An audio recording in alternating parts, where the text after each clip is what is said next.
وعدوں اور وفاؤں کے شہنشاہ ارشد انصاری صاحب یہاں پہ ہمارے ساتھ موجود ہیں، جن سے ہم بات کریں گے آیا وہ آج کے اس ایونٹ کے حوالے سے اور پاک فوج کی جرأت و بہادری کو سلام پیش کرنے کے لیے کیا کہیں گے؟ جی صاحب، بڑا اچھا پروگرام جی، یہ وقت کی ضرورت ہے، اور آج چونکہ پاکستان نے فوج پاکستان نے اتنا بڑا مارکہ مارا ہے، اور جو میں سمجھتا ہوں کہ یہ بڑی لوگ باتیں کرتے ہیں 13 لاکھ کی فوج ہے ہندوستان کی اور 1.25 ارب آبادی یہ ہے وہ ہے، الحمدللہ فوج پاکستان نے، ہمارے شہینوں نے چند گھنٹوں میں ان کو ملیہ میٹ کر دیا۔ تو میں سمجھتا ہوں کہ آج یہاں ڈرامے ہو رہا تھا، اندر پروگرام کرایا ہے کلچر جرنلسٹ فاؤنڈیشن پاکستان نے، بہت زبردست پروگرام تھا۔ یہاں پہ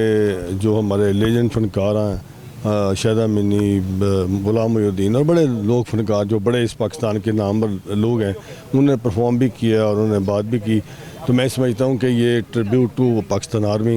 اور یہ سلوٹ ٹو پاکستان آرمی اس کے لیے کیا گیا، اور انشاءاللہ تعالیٰ اس قسم کے یہ بوسٹ اپ ہے، اس قسم کے پروگرام ہونے چاہیے پاکستان میں۔ الحمدللہ جیت کی جو فتح کی جو یہ ہم نے جو فتح حاصل کی ہے، اور اس کی سیلیبریشن جو ہے وہ ہو رہی ہے انشاءاللہ تعالیٰ۔ آج بھی یہ سیلیبریشن جو شروع ہوئی ہیں اور یہ ابھی مزید بھی ہوں گی انشاءاللہ تعالیٰ، ہم اور بھی پروگرامز کریں گے اور بھی جائیں گے، اور یہ فوج پاکستان کو